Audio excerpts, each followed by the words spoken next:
Now for some laughs, yeah. Sorry to disappoint you, but I'm gonna be the only one laughing around. Imagine being a kid in the middle of World War II, dodging bombs in the ruins of an orphanage. Most people would just try to survive. But Carlo Pedersoli, he was just getting started. For decades, the stories about his actual life felt like total fiction. Until now. From being a world-class Olympic swimmer, to songwriting, to literally spending his days building roads in the middle of the Venezuelan jungle. Let's look at the story. People thought it was just PR hype. With his son Giuseppe finally bringing to light the receipts, the truth is out. And these shocking truths are about to completely flip how you see the big man. Orphan who outswam Nazis. Naples in the 1940s was a nightmare of falling masonry and sirens. While most of us know Bud Spencer as the bearded titan who could level a room with a single punch, his real-life origin story started in the rubble of a family business destroyed by World War II. It's one thing to watch a movie hero take a hit, but it's another thing entirely to be a kid, watching your world literally collapse around you. Carlo Pedersoli wasn't born a movie star.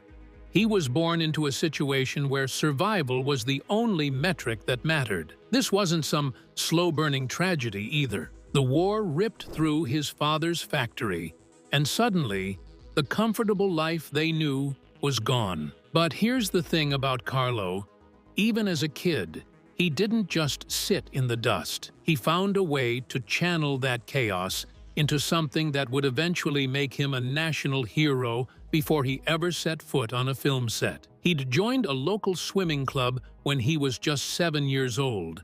But after the war, that hobby turned into a full-blown obsession with discipline. Think about the mindset you'd need to have. Your city is in ruins, resources are scarce, and you decide the best use of your energy is to become the fastest human being in the water. By the time 1950 rolled around, Carlo did something that actually stunned the athletic world. He became the first Italian ever to break the 1-minute barrier in the 100-meter freestyle. He clocked in at 59.5 seconds. Today, that might sound like a decent high school time, but in 1950, that was absolute lightning. It was like watching a mountain move through the water. He was this massive, powerful guy who looked like he belonged in a wrestling ring, yet he was gliding past specialists who lived and breathed nothing but the pool. Now, here's where it gets even more interesting. This wasn't just a fluke.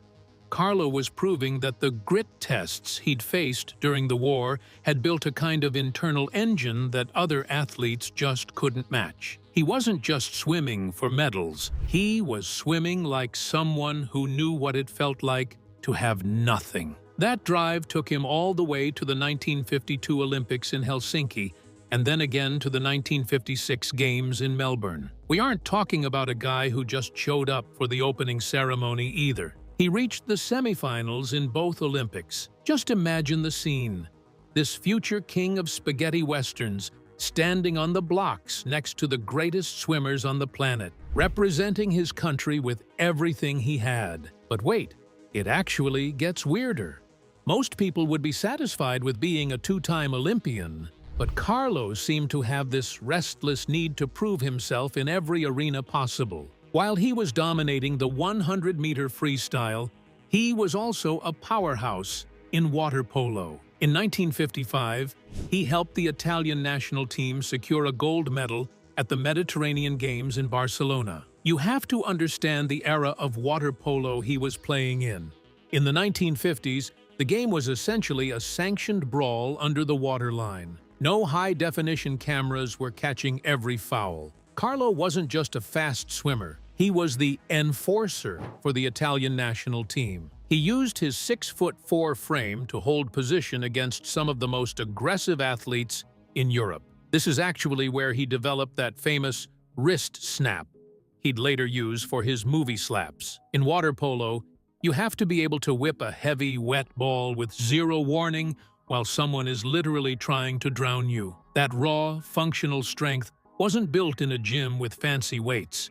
It was built in the trenches of the Mediterranean Games, fighting for every inch of water. By the end of his athletic career, the man had racked up 14 national titles. He was a genuine sporting icon. But if you talked to him back then, he didn't act like a celebrity. He carried himself with the quiet intensity of someone who'd seen the worst of humanity during the war, and decided that physical excellence was the only honest way to build yourself back up. It's a strange paradox when you think about it. Elite sports demand a specific kind of pain, that burning in your lungs, the early mornings, the constant repetition, and it's a pain that war orphans and survivors know intimately. Carlo didn't fear the struggle because the struggle was his first language. He once said that he wasn't afraid of anything because he'd already lived through the end of the world as a child. That's a heavy perspective to carry into a swimming pool, but it's exactly why he was able to stay so calm under pressure. Every legend has a hero they look up to, or maybe a moment where they realized they were capable of more than they thought. Have you ever had to pull a complete 180 in your life? Maybe you were on track for one career and ended up somewhere totally different, just like Carlo went from elite athlete to, well, we'll get to that. I genuinely doubt if anyone has topped the Bud Spencer trajectory, because here's the thing, just as Carlo reached the absolute peak of his swimming glory, he did something that nobody expected. He walked away. He was a national hero, a record breaker, and a face everyone in Italy recognized. But for Carlo, the swimming pool had started to feel like a cage. He'd passed the test of the water, and now he wanted to see if he could survive something much more raw. He didn't go to Hollywood, and he didn't go into coaching. Instead, he ditched the fame entirely and headed straight for the mud and heat of the South American jungle to build roads. What exactly drives a man at the top of his game to trade an Olympic pool for a machete in the wilderness? Well, that's where his real courage was about to be pushed to the breaking point. Jungle roads and volare snub. So you're an Olympic hero,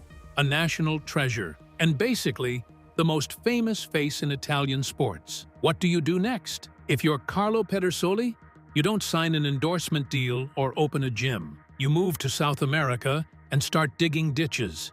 Seriously, in 1957, right when he should have been soaking up the limelight, Carlo packed his bags for Venezuela. He ended up as a foreman on the Pan American Highway, which sounds professional until you realize what that actually meant back then. It meant leading crews through brutal humidity, thick mud, and untouched wilderness to literally carve roads out of nothing. This wasn't a vacation or a finding-yourself trip. It was hard, grinding, physical labor in the middle of nowhere. But here's the thing, this wasn't even his first time living that expat life. Back in 1947, when he was just a teenager, his family had moved to Brazil. He worked at the Italian consulate in Recife for a couple of years, which is where he picked up fluent Portuguese. But don't let the manual labor fool you into thinking he was just a brawny wanderer. Carlo was actually a certified child prodigy. He cleared high school in just 3 years, basically a speed run of the Italian education system, and walked into the University of Rome to study chemistry when he was only 16 years old. To put that in perspective, while most kids that age were stressing over basic algebra, he was tackling university-level science before eventually pivoting to finish a law degree. He had the kind of brain that could process complex data as fast as he could swim a 100-meter freestyle. The guy was like a sponge for experiences. He'd go from being a diplomat's assistant to a world record swimmer. Then suddenly, he's a law student back in Rome. And then, boom, he's in the jungle managing a fleet of trucks for Alfa Romeo in Caracas. When he was in Caracas working for Alfa Romeo, he wasn't just turning wrenches. He was in charge of the entire spare parts supply chain for a company trying to break into a developing market. Think about the nightmare of 1950s logistics in South America. No internet, unreliable telegrams, and roads that turned into rivers every time it rained. He had to coordinate massive shipments across borders and manage crews who didn't always share his Italian work ethic. It was a masterclass in crisis management. He'd spend all day solving inventory disasters and all night studying for his law degree via correspondence. This period of his life is what actually stripped away any diva tendencies he might have had. By the time he hit it big in movies, he viewed a 14-hour film set as a vacation compared to the logistics of Caracas. People look at his later movies and think, oh, he's just a big guy who can play a tough worker. But he wasn't playing. He'd actually lived it. He knew exactly what it felt like to have grease under his fingernails and the weight of a project on his shoulders. Now, here's where it gets really interesting, and honestly, a bit surreal. After he'd had enough of the jungle, Carlo headed back to Italy around 1960. You'd think he'd finally settle down, right? Nope. He decided to become a songwriter for RCA. This is the part of the story that sounds like a total myth until you check the archives. The man who would become Bud Spencer was sitting in a studio composing Neapolitan folk songs and pop tracks. And to get this is the Volare snub that still blows my mind. You know that song, right? Nel blu dipinto di blu, the massive global hit by Domenico Modugno? Well, the story goes that Carlo actually had the chance to record or collaborate on the demo versions of what would become that iconic sound, but he turned it down. Not once, but twice. He just didn't think it was for him. Imagine having the gut instinct to say no to what would become one of the most famous songs in human history because you just weren't feeling it. Here is the mechanical truth of that snub. Carlo was signed to RCA as a professional songwriter, and he was actually in the room when the early ideas for the Sanremo Music Festival were being hashed out. Domenico Modugno was searching for a specific soaring sound, but Carlo was brutally honest about his own limits. He told his producers that he didn't think his untechnical baritone would do the track justice. Think about the sheer lack of ego required to walk away from what he knew was a masterpiece, simply because he didn't want to fake a musical persona he didn't feel in his bones. It shows you exactly who he was. He had absolutely zero ego when it came to fame. He didn't care about being the next big thing or chasing a paycheck. He just wanted to do things that felt authentic to him at that exact moment. Think about that for a second. Would you have the guts to reject a guaranteed hit like Volare just because it didn't fit your vibe? Most people would sell their soul for a fraction of that success. But Carlo just shrugged and kept moving. It makes me wonder, what's the harshest career call you've ever had to make? Have you ever walked away from a sure thing because it just didn't feel right? During this whole musical era, between 1960 and 1964, he also managed to marry Maria Amato. Now, Maria's father was actually a massive film producer. But get this, Carlo still didn't want to be an actor. He was busy producing documentaries for the national broadcaster, RAI, and just living his life. He was a husband, a father, a former athlete, a songwriter, and a civil engineer. He'd already lived about 5 different lifetimes before he even considered putting on a cowboy hat. And that's the undeniable truth of the Bud Spencer legend. By the time the film industry finally came knocking with a real offer, Carlo wasn't some hungry kid looking for a break. He was a man who had already tested his soul against the war, the water, the wilderness, and the cutthroat world of the music industry. He was entirely unfakeable. So, when a director finally asked him to grow a beard and ride a horse, he didn't do it for the glory. He did it because it was just another challenge. But he had one specific, hilarious reason for almost saying no to the role that changed everything. And when you hear his list of demands, you'll realize he was the most accidental superstar in history. Airline mogul and Eve visionary. So, Carlo is living this quiet life, producing documentaries and occasionally writing songs, when the film industry finally drags him back in. It happened in 1967. He landed a role in a movie called God Forgives, I Don't, But he had one major problem. He didn't want to be Carlo Pedersoli, the Olympian in a gritty Western. He wanted a screen name that sounded tough, international, and maybe a little American. So he sat down and combined his two favorite things, Budweiser beer and his favorite actor, Spencer Tracy.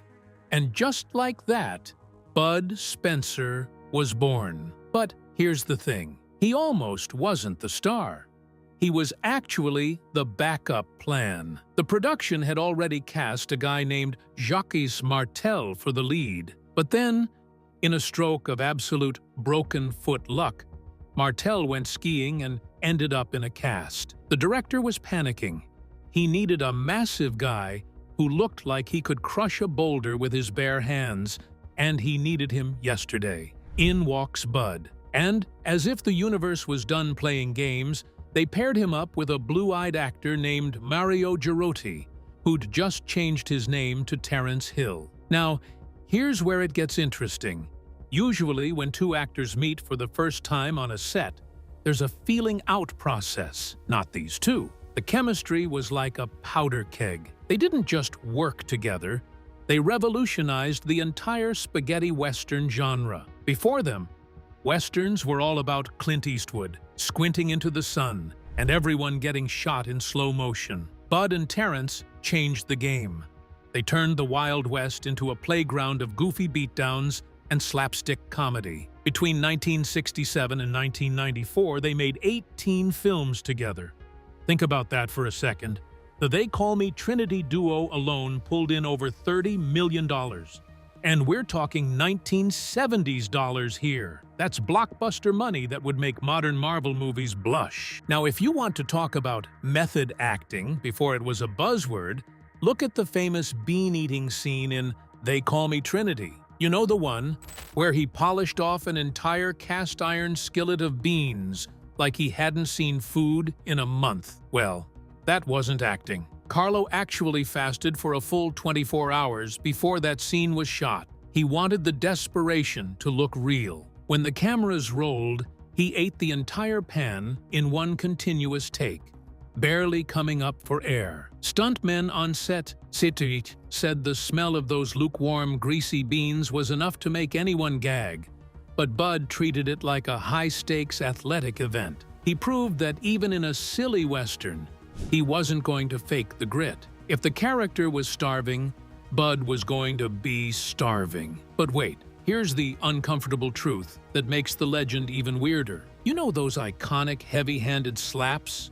The ones where Bud would just drop a massive palm on a guy's head and the poor dude would fold like a lawn chair? Everyone assumed it was all carefully practiced choreography. I mean, it had to be, right? Otherwise, you're just actually assaulting your co-workers. Well, it turns out it was mostly instinct, because Bud was blind as a bat. Seriously, Carlo was incredibly short-sighted. Back then, contact lenses weren't really a reliable thing for high-impact action scenes, and he sure as hell wasn't going to wear thick spectacles in a 19th-century saloon. So before every take, he'd yank off his glasses, hand them to an assistant, and step into a world of blurry shapes. His son, Giuseppe, later confirmed that those fights were pure chaos. Bud couldn't see exactly where the stuntmen were standing. He just saw shadows moving toward him. When he swung that massive paw, it wasn't a calculated movie punch. It was a 270-pound man using his massive paws to find a target in the fog. And get this, he did it all without stunt doubles. Even when he was pushing 50 years old, he was still the one throwing goons across the room like they were stuffed toys. It was the ultimate courage test. Most actors would be terrified of accidentally knocking out a coworker or getting hit themselves because they couldn't see the punch coming. But Bud just leaned into it. He treated acting like he treated the Venezuelan jungle. It was just another physical job that needed to get done. He didn't care about the art of it as much as he cared about the reality of the movement. He wasn't acting tough. He was just a tough guy who happened to be in front of a camera. Now, when you watch those old clips of him leveling an entire barroom of outlaws, do you think those slaps were pure skill? Or was there a massive amount of luck involved in him not actually breaking someone's jaw every Tuesday. What's your take on his blind brawls? Think about the ripple effect this had. By making these all-out brawls funny instead of fatal, he literally saved the spaghetti western. The genre was dying because Sergio Leone had made it so serious and artistic that no one else could compete. Bud and Terrence came in and said, "Hey, what if we just eat a giant pot of beans and slap 30 people?" And audiences absolutely loved it. He transformed from a war survivor and an athlete into a symbol of a specific kind of justice. The kind that doesn't need a gun, just a very large hand and a complete lack of fear. But here's where the story takes a turn that sounds like it's straight out of a spy novel. As the fame and the money started rolling in, most actors would have bought a mansion in Malibu or a fleet of Ferraris. Not Bud. He decided that since he'd conquered the land, building roads, and the water as an Olympic swimmer, it was time to conquer the sky. He started using his movie paychecks to buy planes and even founded his own airline, Mistral Air, in 1981. But his transition from movie star to airline boss wasn't exactly smooth. There's a story about him trying to buy an airstrip that almost sparked a massive security panic with the authorities. Imagine being a government official and seeing the giant from the movies suddenly trying to acquire tactical flight infrastructure. They didn't know if he was making a movie or starting a private militia. Mistral Air wasn't some vanity project or a rich man's hobby. It became so operationally sound that the Vatican actually ended up using his fleet to transport pilgrims to holy sites like Lourdes and Fatima. But in the early days, when a 270-pound action star starts buying up military-grade cargo planes and scout aircraft, people notice. Italian authorities in the 70s and 80s were dealing with a lot of domestic unrest, and when they saw Bud Spencer acquiring tactical flight infrastructure, they flagged him. They couldn't wrap their heads around the fact that a movie star was actually a licensed jet pilot who understood fuel margins and flight paths better than most career aviators. How does a guy go from slapping outlaws on a movie set to managing a fleet of cargo planes and worrying about fuel margins? It seems like every time the world tried to put Bud Spencer in a box, he just punched a hole through the side and walked out. But his aerial adventures weren't just a hobby. They were about to lead him into a series of inventions and business deals that were so strange, people genuinely didn't believe they were true until the patents were filed. And wait until you hear about the faked patents that actually turned out to be real. Global cult and gentle giant truth. It is a strange thing when a person becomes more than just a man and turns into a literal verb. In Italy, Bud Spencer was a beloved actor. A guy people kind of shrugged at and said, "Oh yeah, the big guy from the westerns." But then you cross the border into Germany, and things get absolutely wild. The Germans didn't just like him, they became obsessed. They actually invented a word, Bud Spencern, which literally means to give someone a comical, heavy-handed whooping. Think about that for a second. He didn't just entertain a country, he fundamentally altered its dictionary. It is one of those facts that sounds like a fever dream, until you realize there's a massive bronze statue of him that went up in Budapest in 2017, and an entire museum dedicated to his life opened in the heart of Berlin back in 2021. But here is where the story of the invincible giant takes a very human, almost vulnerable turn. In 2005, Carlo decided he wanted to give back to the country that gave him everything. He tried his hand at politics, running as a regional councillor for the Forza Italia party. Now, you'd think a guy who could level a saloon with one hand would be a shoo-in for an election, right? Well, it turns out politics is the one fight you can't win with a well-placed slap. He flopped hard. He later said he only did it because, in his life, he'd been everything. A swimmer, a worker, a pilot, except for three things: a dancer, a priest, and a politician. Since he wasn't going to join the clergy or put on ballet shoes, he figured he'd give the ballot box a shot. It was a rare moment of failure for a man who seemed to succeed at everything he touched, but it proved something important. He was still that same guy from the orphanage, looking for the next grit test just to see if he could pass it. And get this, while the world saw this terrifying force of nature, his son Giuseppe tells a completely different story. Behind the scenes, the man was a total gentle soul. We're talking about a guy who stayed married to the same woman, Maria Amato, for 56 years. In a world like show business, where marriages often last about as long as a movie trailer, 56 years is a staggering achievement. It's probably the most undeniable truth of his entire life. He wasn't some Hollywood playboy. He was a family man who just happened to be world famous. Now, here's a detail that'll make you love him even more. The guy was a legendary eater. Giuseppe remembers his dad would sit down for these massive pasta feasts that would make a normal person need a nap for 3 days. But the weirdest part? He had this habit of topping his pasta with cornflakes. Yes, you heard that right. Cornflakes on pasta. It's the kind of culinary crime only Bud Spencer could get away with. He was also a remarkably gentle father. Despite those thousands of on-screen beatdowns, Giuseppe says his dad only ever slapped him once in his entire life, and he probably felt worse about it than the kid did. Giuseppe says his father had a no-violence rule at home that was almost sacred. It's a staggering irony. The man who made a fortune for thousands of stuntmen was so aware of his own physical power that he was terrified of using it in anger. That one time, he did slap Giuseppe? It wasn't out of malice. It was out of pure panicked protection after the boy did something genuinely dangerous. Carlo spent the rest of the day feeling devastated about it. He was a man who understood that true strength isn't about how hard you can hit, but about having the power to hit and choosing not to. Now I've got to know, after all the stories we've walked through today, from the Olympic pools to the Venezuelan jungle to the movie sets, which Bud Spencer myth actually shocked you the most? Was it the fact that he turned down a global hit like Volare just because he wasn't feeling it? Or was it that wild FBI scare when he tried to buy an entire airstrip?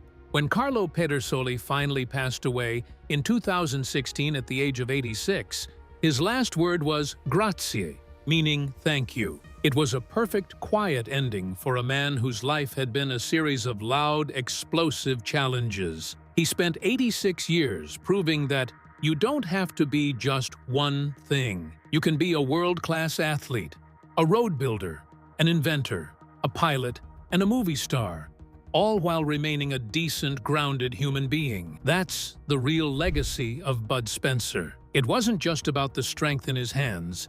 It was about the courage to keep starting over, no matter how famous or successful he became. He lived a life that felt like a movie because he treated every day like a new scene he hadn't rehearsed yet. He was the giant who faked nothing, feared very little, and left us with a roadmap of what it looks like to live a life at full throttle. So, the next time you see a clip of a big man in a dusty poncho handing out a legendary slap, just remember, the real story behind those hands was way more incredible than anything a scriptwriter could ever dream up. Tell me what you think about the incredible Bud Spencer.